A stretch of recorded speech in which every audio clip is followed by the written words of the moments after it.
Norah, Julien, happy the year of the horse. Happy New Year to you. Happy New Year of the horse. Well, the year of the horse, many of us are extremely excited because horse is such a beautiful symbol in so many different cultures. Norah, how is this year likely for you? Oh my God, I love the animal of horse. I think that in Chinese culture, horse is like an animal connector. You can think of a lot of words or phrases that contains horse with other animals, like 龙马精神, right? Like 车水马龙, All right. 心猿意马, 驴唇不对马嘴, 马马虎虎. The list just goes on and on. And 龙马精神 is like wish you a like very upspring spirit that you're always hustling. And a 车水马龙, right? 车水马龙, it contains like a dragon and a horse. That means like the traffic is nonstop. It's a very busy but very good things about the business. Yeah. And then 心猿意马, there's ape and horse. 心猿意马 is like you have feelings for another person. And then there's a butterfly in your stomach, like, oh, 心猿意马. It's a very bubbly feeling. And then 驴唇不对马嘴, I really love this one. Yeah. It's like the donkey's lips does not match with the mouth of the horse.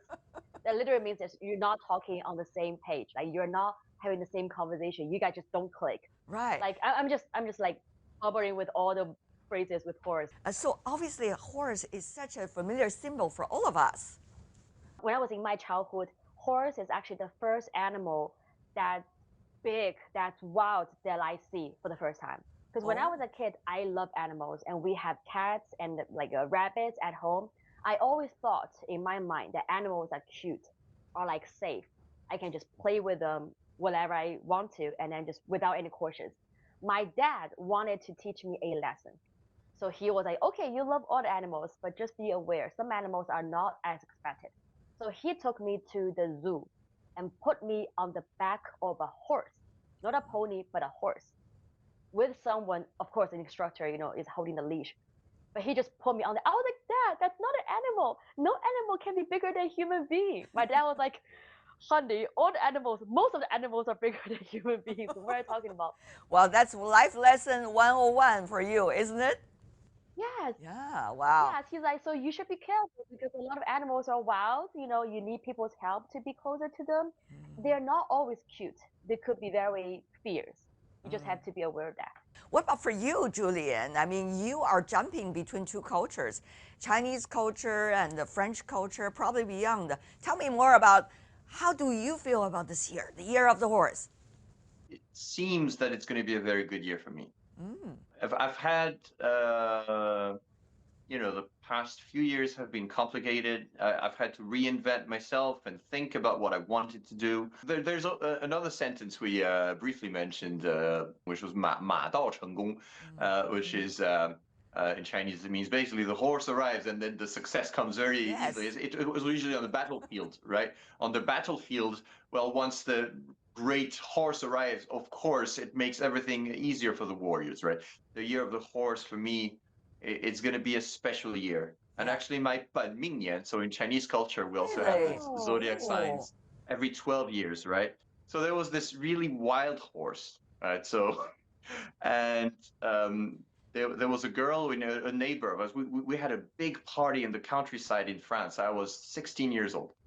And I really wanted to try just to sit on a horse and feel it. And she said, well, I was riding this horse, but it's totally wild. So I understand horses. She was basically my age, but she knew horses so well. And she tried to convince me not to try, but she was, I think, maybe 1 or 2 years younger than I was. And she just could not convince me. So I jumped on his back and the horse just threw me away. And so I injured my hand. I could never play the cello professionally again. But you know what? That's a sad story. You see, that's a sad story. But there's another saying in Chinese that also has something to do with ma. It says 塞翁失马焉知非福. So, which basically is this old man who lost his horse, but then great things happened after that. And it's basically my story, the story of my life. My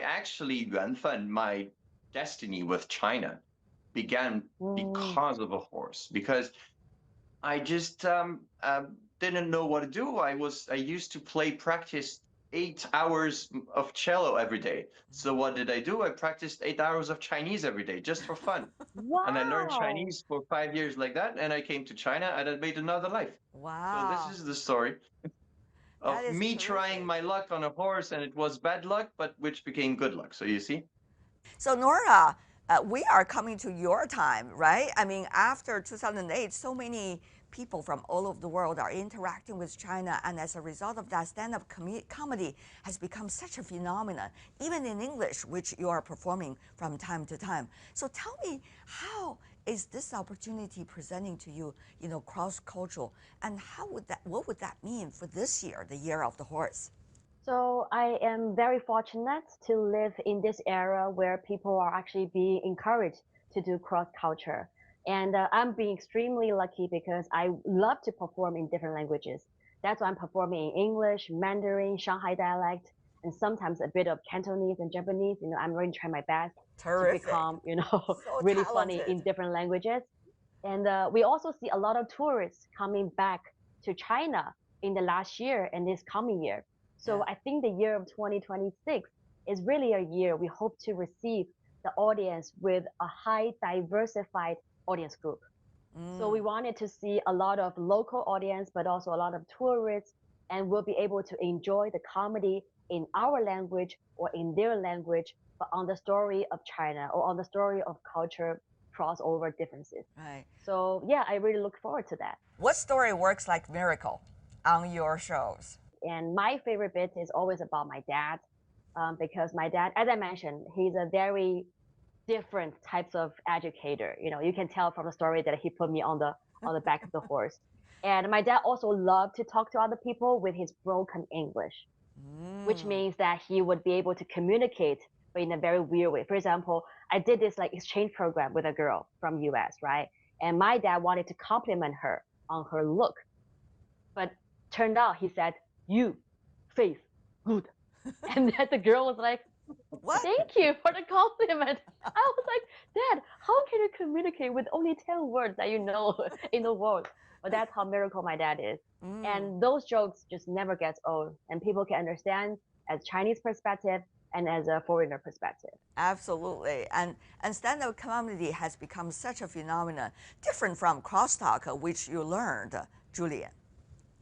Yes, it's very different. That's we were discussing with Nora about this topic. Is um, well, it's a different type of structure also, but it's all based on maybe one or two or three people standing on the stage, and it's crosstalk. The traditional crosstalk is most often two people, and they each have a role. There's the one that is telling the main story, and usually with a bit of ridicule and with a bit of absurdity. And the other guy who's just reacting, and suddenly, no, wait a second, what did you say? No, no, no, no, no. And then there's this interaction between the two. That's the traditional form. Actually, the word in Chinese for stand-up comedy is 脱口秀, which comes from the word talk show, because originally in the American talk shows you had stand-up comedy at the beginning, right? That's It's right. still the case. So it's joke after joke after joke, and you can have, and I like that because you can have no relation from the previous one to the, and I love that because I do that in my hosting also. Because when they write, when we host a show, Yeah. so you have this performance and then there's the next performance, and the writers, they always try to find the thing that will link the previous to the next, but it's so forced sometimes, and I just love to just cut it to the next one with not trying to make the link. So I like this form of comedy, and the xiangsheng is interesting because you don't laugh as much because you listen to the story and it builds up. So it's a very different form. For me, it's easier to listen to xiangsheng because it doesn't rely, I was talking to Nora about that, it doesn't rely that much on recent facts and recent people, that in China especially, it's so many new stars, new famous people every single month. I'm not going to say years, every single month, every single week, there's a new star that nobody's had heard about a month ago. So, and I just don't keep up with those things. And for me, xiangsheng is a little bit more relying on traditional knowledge and culture and history and all those things. So I keep up a little bit better with that. Even though xiangsheng is very modernized these days too. That's right, of course.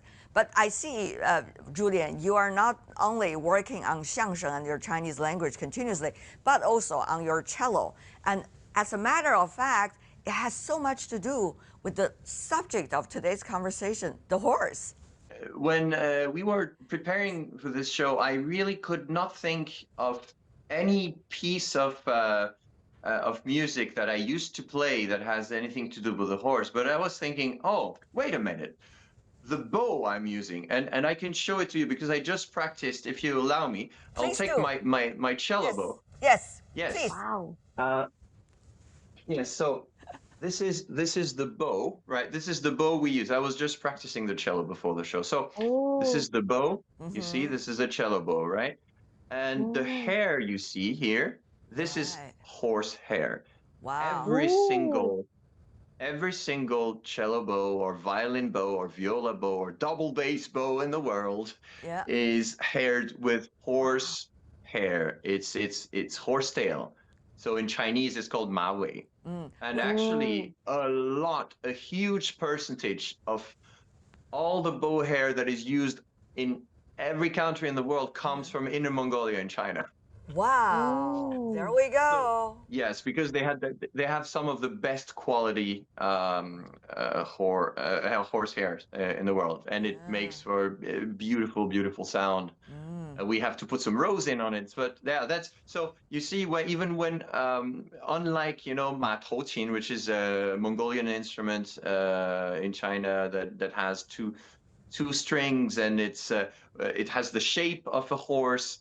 And so we play that for fun when we're in China. And also you have on erhu, which is kind of the Chinese violin, you have some pieces that are, they have the saima, so that's around the horse theme. But we don't, in classical music, of course there are pieces themed around animals and around the horse too, but it's very, very rarely a theme.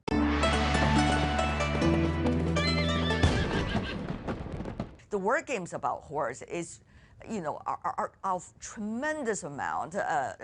Norah, I'm sure during your stand-up comedies, all throughout the year, you can play with those, sound-alike words. That part will be mostly in my Mandarin comedy because there are so many words related to horse, and especially now we are approaching the new year. So as we can see that the young people nowadays, they really wanted to get good luck from comedy, from your wish, from your words. So like 马上发财, like getting rich instantly, or 马上脱单, like having your boyfriend or girlfriend instantly, or 马上升职, right, year end, like getting promoted instantly. As a matter of fact, we have to do like we book this like rap packet, like 马上有钱啦, also for our audience, and they love it. That's for me. They just want this, Julien, you were trying to run some of the Spring Festival galas in France over the years. And we are actually, we are doing it again. We are, yes, we are doing it again this year. That's wonderful. You should get Norah on your show. And Norah, you should feature Julien sometimes in your stand-up team. I would love to go to France to perform. I've never been there. We did. My wife she actually was at the origin of this idea of the miaohui. The temple in the north of France. She originally thought of the idea, and so it's going to be the 4th edition. So that's like her baby, right? And she organized previously. There was a talk show, a stand-up comedy, Chinese language stand-up comedy group of people from Paris. They perform in Paris all the time, and she invited them to Lille, which is my hometown where we live, which is the biggest city in the north of France. She invited them all to do a show, and it was a great show. Also, it was packed. So maybe we'll invite you next. I think it will happen because like horse also sounds like good things in Chinese, 好事. So people are using that as like a good fortune ways of telling things all the time, like 好事发生, like horse is happening. So I think that a lot of horse will be happening in this new year, and I really hope that be able to perform in France, in Europe with your wife or organized by your wife will be something that's happening this year. We'll add WeChat after the show. Ma, the horse, is also a symbol in Chinese culture that's so much related to legends, to historical stories, and also to heroes. Norah, I'm sure you had a taste of that throughout your, growing up process and career as a girl and as a lady. Tell me more about that part of the Chinese culture. I used to be a big fan of 白龙马, like White Dragon Horse from Journey to the West. Yeah. 游记, because the 白龙马 is such a hardworking, never ask for credit, reliable teammate. Especially comparing to the others. Yes, compared to the others, it was. But then I realized I talk too much. Like I can never be 白龙马. I can never be the White Dragon Horse. And then I realized myself, I might be more resonating with the other horse from the West, which is called the children horse. 克洛伊木马 from the Greek myth of the Troy story. Because I feel like I look harmless outside, but my jokes can go really viral. So that's more to my personality. That's how I feel. Yeah, that's nice. I like that analogy and comparison. Not only that, also you hear stories when we were young, coming from Chinese legends and history. They were all heroes on the horses, right? I mean, think about the great warfares, the romance of the Three Kingdoms, and so many of them. So in a way, the horse and the hero are coming together as one. So meanwhile, you also have the white horse prince in the Western culture, right? The 白马王子. So same, it's like one legend figure combined always with the horse. Of course, the horse was at that time one of the main transportation means, but still, such an image is unforgettable, and they put such a layer of myth and beauty to the image of horse. Norah. I totally agree with you. Now that you mentioned about those anecdotes, it reminds me why we always relate horse to success. Like I feel like this is like a very unconscious way of thinking of horse, right? The horse is never claiming itself to be successful, but because horse always appear with people who are successful. When you mentioned about 三国 and when you mentioned about like 白马王子, like the white horse prince, and all of those people are people with wealth, success, with social status, and horse is always with them as their friend or as their like a employee in a way, or be there with them. So that's why when we think about horse, it's just like, oh, when we see a horse, something good, something successful, something really amazing is going to happen. Exactly, yeah. But also in the cultures in Europe, for example, Julien, Don Quixote, always on the horse. It's very interesting how these symbols are being, used in literature, in legends. Symbolically, I think in stories, I always thought of horses as beauty. For me, for two reasons. First of all, of course, you have the stories of, well, 白马王子, all those, all those stories we see with the beautiful white or dark horse. They're so beautiful, right? But for me also, because we grew up in France where there are many individual houses not far from here. I grew up in the city, but 15 minutes from where I lived, there are individual houses with people who also have horses. So I grew up around people who had their own horses, or who had maybe a vacation home where they would ride horses. And so for me, I always heard that the horse was emotionally maybe the closest animal to the humans. And there was always something very, very beautiful that for me I could not understand directly because I did not have this type of relationship with a horse. I was not riding horses, but I all the people I knew who were riding horses, there was something different because we'll say, oh, the dog is the closest, yes. But people who had horses said, yes, but it's just different with the horse. It's just the emotion is just it's very calm, it's very deep, Yeah. it's so different, it's so unique. So for me, I always had this image of a very deep connection.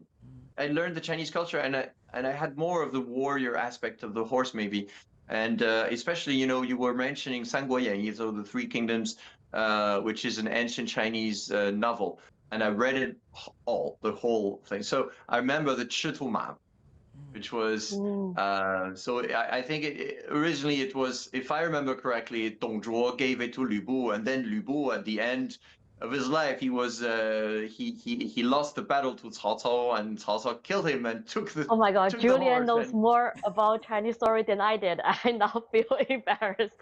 It's beautiful. It's a Okay. beautiful story, so by yeah, the there was way. those Yeah. stories in the ancient Chinese novels where they would, oh, they heard that there was that incredible horse. Of course, it was faster than the others. Of The, course, it was smarter than the others. So, the horses are but part of it the was a heroic battle horse. stories. Yes, indeed. And think about Zhao Yun, right, riding the horses, trying to save the son of his best friend and master at the same time. And think about Guan Yu, who is, you know, right there, standing, right there, riding on a horse against the hundreds of thousands, as described by the Romance of the Three Kingdoms stories, enemies. So that kind of heroic spirit really make your blood run in a way. This is part of the romance that we all have with horses in our legends. But Julien, having said that though, you are in France. Now in your national parade, you even have horses. Of course, yes. Yeah, National It, Day it, Parade, right? And sometimes they make funny sounds and funny actions, and then that becomes national and international stories. it was always part of, so there's of course the elegant part of the spectacles of the, sometimes the army, sometimes, you know, for the National Day also. But you still have that in some cities, you know, and I can even think of one city in China, in Dalian, where you also have the police people in on Riding on the horses, horses. especially it's very well known for the actually beautiful police women on the horses, you know. That's right. So That's sometimes right. you have a tradition like this. Not only that, you also see it so much in the arts. For example, the photo that we see here, Xu Beihong's horses. He is well known in China, modern China, for drawing horses. So many different moods, sentiments being reflected just by the image of horse itself, Norah. It's really beautiful. Like when we learn about horse itself, um, I think that in Chinese culture, we always trying to personalize animals. When we are learning about the spirit of the horse, not only is it very fierce in fighting, but also it's very persistent because like they have to run like thousands of miles just to get to the goal, just to help to deliver a very important message. Like the persistency of horse is something that we learn all the time. But we also learn about the freedom of a horse. We have a saying called 像个撒欢的马一样在跑, like a horse that's running joyfully and happily. That's when we realize that horse can be very free and it just go around on the grass, on the meadow, around the world just to find itself. And I also have image in some of the movies that when we portray the tears of the horse, like those close up of scenes is very touching. And then we know that like horse or like all the animals, they also have emotions. Like they are with us on this planet together. I think that horse is a very 灵性, like a very spiritual animal. Like Yes. a lot of the Yes. things about the horse we can relate as human beings. And it also appears like a lot of like the funny episodes about movies also happen. For example, there's one from this movie, I forgot the name of the movie, but it's a little pony trying to get up and then the actress says like 萌萌站起来, and then that that episode also goes viral on the short video platform. I think that there must be a reason behind why the very character of horse is getting so much attention from us and is resonating with us so much. Absolutely. The animal of horse is so much resonating with all of us cross-culturally. And this year is a beautiful celebration of that, and also of many of the moments we remember dearly in our life related to the people that we love dearly as well. So I want to thank you so much, both of you, for sharing with us both these beautiful and funny stories of your life related to horses, and wish all of you and your loved ones happy the year of the horse. 恭喜发财，新年快乐！ Thank you.